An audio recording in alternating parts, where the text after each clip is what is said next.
13 जनवरी है। आज हम लोग इंजन असेंबली इंजन को हम लोग डिसमेंटलिंग किए हैं और डिसमेंटलिंग के समय इतना ज्यादा अमाउंट जो है ना करीब 17-18 हम लोग पार्ट्स को खोले हैं। सबसे पहले हम लोग इंजन माउंटिंग रियर ऑन जो कि ट्रांसएक्सल पर है, उसमें 3 बोल्ट होते हैं जो कॉलर बोल्ट होते हैं और उसका साइज है 14 मिलीमीटर साइज है उसका हेड का और इतना लंबाई है। ये नंबर जो है ना नंबर ऑफ बोल्ट्स है या नट्स है और ये आपका नेक्स्ट हेड साइज और ये लंबाई। इसको बार बार मैं नहीं बताऊंगा, ये आप लोग समझिएगा, ठीक है। उसके बाद स्विच है, उसमें एक स्विच है जो एक है उसका 21 मिलीमीटर साइज है।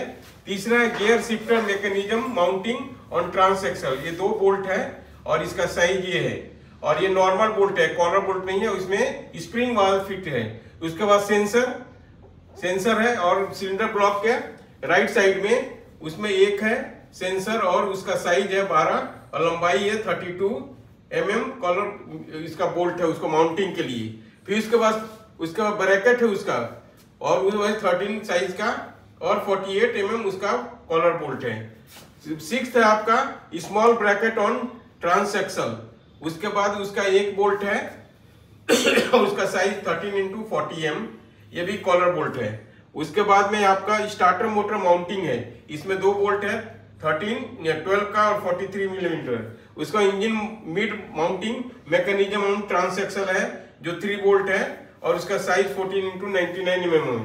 9th हम लोग खोले हैं एग्जॉस्ट मैनिफोल्ड, जिसमें टोटल 5 जगह माउंटिंग है। 2 माउंटिंग जो है वो आपका कॉलर बोल्ट का है और 5 जो है वो आपका कॉलर नट का है और इसका साइज दोनों का 12-12 mm का हेड साइज है। उसके बाद में आता है आपका 10वां नंबर में हम लोग खोले स्टीयरिंग पंप पुली एडजस्टर ब्रैकेट।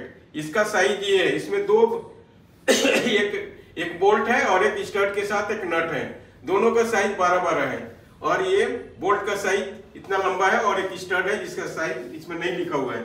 उसके बाद 11 नंबर में लेफ्ट हैंड साइड में front AC pump mounting bracket है, इसमें 4 बोल्ट हैं और ये चारों का साइज 12 हेड साइज है और 42 लंबाई है और कॉलर बोल्ट एल है। उसके बाद 12th में इंजन फ्रंट माउंटिंग ब्रैकेट है, ये 3 पार्ट में है, 3 पार्ट में और उसको माउंटिंग 8 पॉइंट पर है। तो 12 जो है ना ये आपका कॉलर नट, 5 जो है ना ये आपका कॉलर नट है जिसका साइज 12 है, लंबाई 42 है और 3 आपके पास स्टड है। उसमें स्टड का लंबाई नहीं दिया हुआ, वो उसमें लगा हुआ है, आपका ब्लॉक में लगा हुआ है।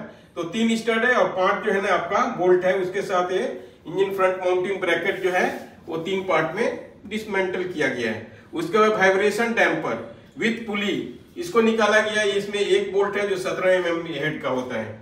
उसके बाद टाइमिंग गियर कवर हाउसिंग, इसमें 6 माउंटिंग में टाइमिंग गियर 6 है आपका कवर का बोल्ट है जिसका साइज है 10 हेड का साइज है, 21 मिलीमीटर लेंथ है। उसे engine oil dipstick tube mounting, ये एक ही बोल्ट से माउंट किया हुआ है जिसका साइज है 10x46 mm, 10 हेड साइज है, 46 जो है लंबाई है। उसके बाद टेंशनर बोल्ट एक ही है जिसका जो 12 हेड साइज है, 47 mm है। उसके बाद बेल्ट निकाल लिया गया। बेल्ट निकालने के बाद आपको इसके बाद टेंशनर का और आपका आइडलर पुली टेंशनर को निकाला जाएगा और इसके बाद फर्दर आपका असेंबली डिसमेंटलिंग फर्दर चलते रहेगा।